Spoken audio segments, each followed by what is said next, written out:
Welcome to Tollefson Physics. So today what we're going to do is we're going to use velocity time graphs to solve questions about motion.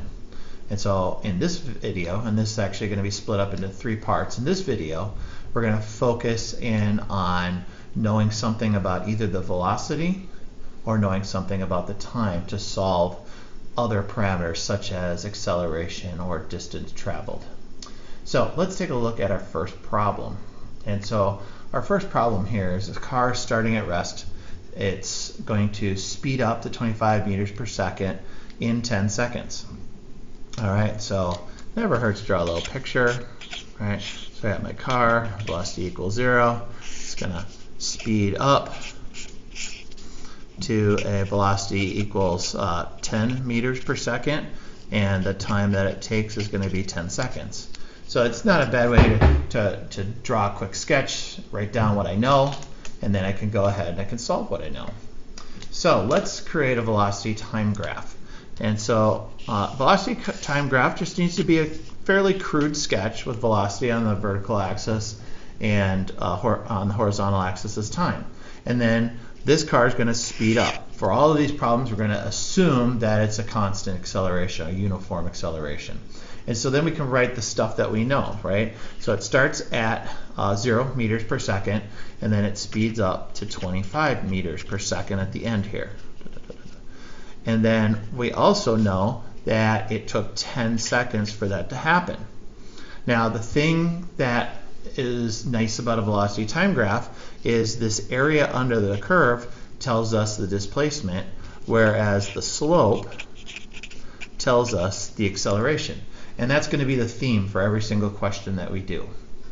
Doesn't matter what 2 parameters are given to you, you can always figure out the other 2 parameters. Now this one isn't too bad because we have all the information on our velocity time graph straight away. So let's look at the area under the curve first, right? That's going to tell us the distance that this has traveled over time. So from geometry class, area for a triangle is 1/2 base times height. Now let's actually apply that to this triangle that's on a velocity time graph. So we know that the acceleration is that change in position. 1/2 is a constant because it's a triangle. The base is the time, and the height is the velocity. And really it's change in velocity and change in time, but I'm not going to focus upon that because they both start at 0. And so we actually want to know what the change in position is, and the nice thing about this is now we just fill in our values. So 10 seconds for time, 25 meters per second for the change in speed, and so then that distance traveled is going to be, so 10 times 25 is 250, and take half of that, so that is 125 meters. So now we can also go ahead and solve for the slope, and the slope is the acceleration. So just in general from math class, slope is rise over run. But when we look at this graph right here, well, we know that the slope of a velocity time graph is acceleration. And what is the rise? Well, the rise is the change in velocity, and the run is the change in time. And so we know both of those values in this particular case. So change means final minus initial. And so in this particular case, it's 25 meters per second minus 0. And then the time is 10 seconds. And so dividing 25 by 10, you get 25 meters per second for every second.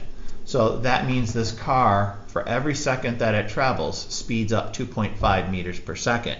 Another way to write that is 25 meters per second squared, where you combine the 2 seconds on the bottom. All right, so this is generally the most straightforward type because of problem related to a velocity time graph, because you know the velocity and you know the time. So what happens when we only know one of those? So let's look at this next question here. And so the next question is a car traveling at 30 meters per second slams on the brakes to miss a deer in the road, and it takes them 90 meters to complete the stop, which in crime scene determinations, you can actually measure the skid marks and try to figure out how far it took a car to stop. So from that information, we're going to determine the acceleration that on the car, and we're going to determine the time that it takes the car to stop. Right? So I'm going to draw another just crude sketch. It's going to look a lot like the last crude sketch, but now my starting velocity is 30 meters per second. In this case, that skid is 90 meters, and then I'm stopped. Right? So my velocity equals 0 at the end. So let's go ahead and sketch a velocity time graph again. So velocity time graph in this case, velocity time, is going to be slowing down. So it's going to look something like this, because I'm going to say I'm going in the forward direction. So to match the drawing that I've drawn here. So I'll just call this side positive, this side negative. And so it's moving in the positive direction, but it's slowing down till it stops. I know the area under the curve is 90 meters because that's what was given to me. That's where the displacement is. I actually know the change in speed too. I start at 30 meters per second and I go down to 0. The thing I don't know here is time. So what we're going to do is we're going to go ahead and we're going to write equations for the area and equations for the slope once again. I'm going to start with the area equation this time because I have a number that I know is part of the area. So once again, back to geometry class, 1/2 base times height. The more general physics form of that coming from the graph is the base is time, the height is velocity. I want to know the time. So it's good practice to actually, instead of putting numbers in here first, let's go ahead and rearrange this so it's t equals something. So how do I do that? Well, I'm going to multiply both sides by 2. I'm going to divide both sides by velocity. So you can divide variables just like you can divide numbers. And so what you end up with is t equals, and so 2 times x divided by the velocity. And so now we can insert our numbers. So I got 90 meters.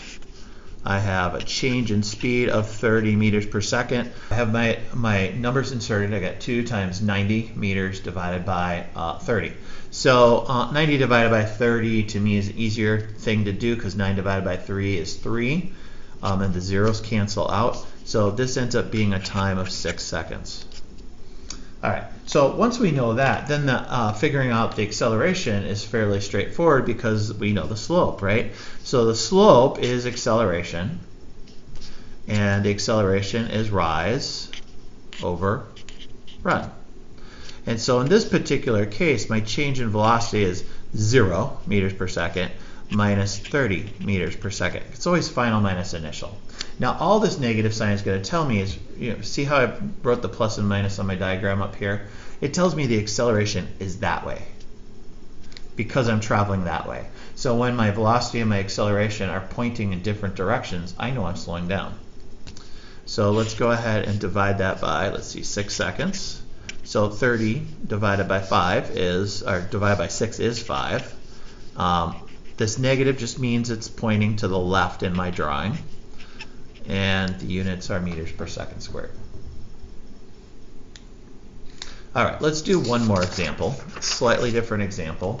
And so in this slightly different example, we're going to predict the stopping distance for a car that's traveling 20 meters per second when the acceleration due to the braking is 5 meters per second. And there's ways to figure that out. When we get to forces, we'll see that a little bit more. So what happens to the braking distance if the speed is doubled? So we'll answer that too.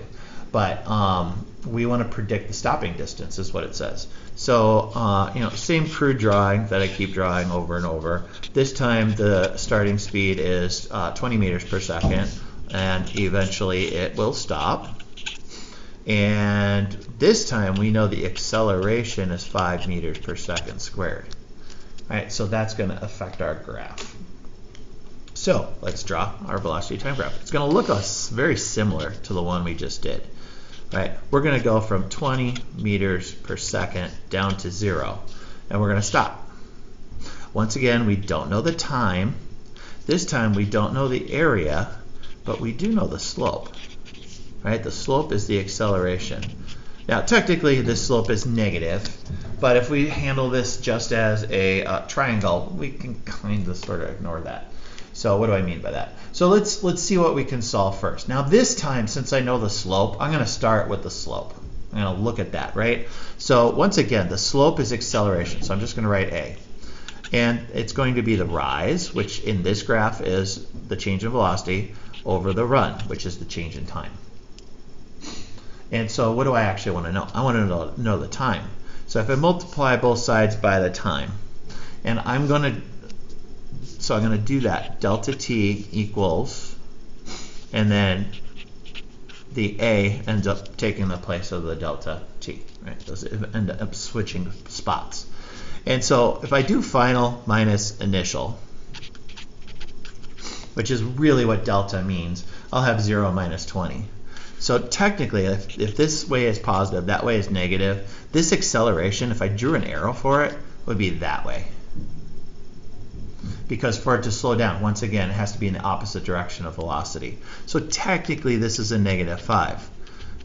So when I say we can kind of sort of ignore the negative signs is, well, we know time's going to be a positive value anyway, and so these negative signs will cancel out. So this ends up taking 4 seconds when I take 20 divided by 5. And that's kind of the nice thing about using a velocity time graph is, even though it's a negative slope, as I've drawn it, as long as you understand your shapes and slopes, you can do a lot of this using the numerical values and not worrying as much about the negative sign. Now the negative sign, like I said, it's just direction. Like in my drawing, positive is right and negative is left. It's the way I assigned it. It can be any way I want. All right, so then let's do the what are we doing next? We are doing the area. So we want to figure out the area. And I've written this a couple times, so what's the area? Area is the change in position. It's 1/2. The base in this case is called time. The height in this case is called velocity. And so I actually want to know what x is. So I have all that information now. So my change in position is going to be 1/2. T is 4 seconds. And the velocity change is 20 meters per second. And so when I put those together, what's the easiest way? 20 divided by 2 is 10. I like 10s. And then 10 times 4 is 40 meters. So it's going to take that car 40 meters to stop. All right, now one more question, but I'm going to pause the video to allow you to think about this question. So what is this question? A car is driving at 25 meters per second, slows down to 20 meters per second in 10 seconds. Maybe let traffic slow down or something, speed limit change. So I want you to determine the acceleration and the distance of the car that it's traveled during that time. So pause the video now, and then I will reveal the solution. All right, hopefully you've had a chance to try this problem. So once again, I'm going to draw this. So I have a car. It's going 25 meters per second, and it's going to take 10 seconds to slow down to just 20 meters per second. So not too much of a slowdown, but a little bit. And so let's go ahead and draw the velocity time graph. It's going to look slightly different than the thick cases I've already done, but not that different. So I'm going to put 25 up here, 25 meters per second. I'm going to put 20 meters per second here. It just needs to be a crude drawing. It doesn't have to be to scale. And then it's going to take 10 seconds. So I'm going to put those on my graph, and I'm going to try to do that. So 10 seconds is about there. 20 is about there. So then I'll draw a line, boom, like that, right? So I'm slowing down from 25 to 20. And the reason I had you do this is, this is a slightly different shape than the other stuff, but this is the nice thing about velocity time graphs, is it's fine. So actually, with the little dotted lines already added here, you can see this is actually a triangle and a rectangle combined. And so we can use area to figure out how far this went, but it's going to take 2 steps this time. So right here, this area is a rectangle, so it's base times height. Up here, this area is 1/2 base times height because it's a triangle. right? So when we substitute what we know in here, we'll end up figuring out what the change in position is for those two pieces, and then we'll have to add them up. And so for the rectangle, base is 10 seconds. The height is 20 meters per second. So that is 200 meters.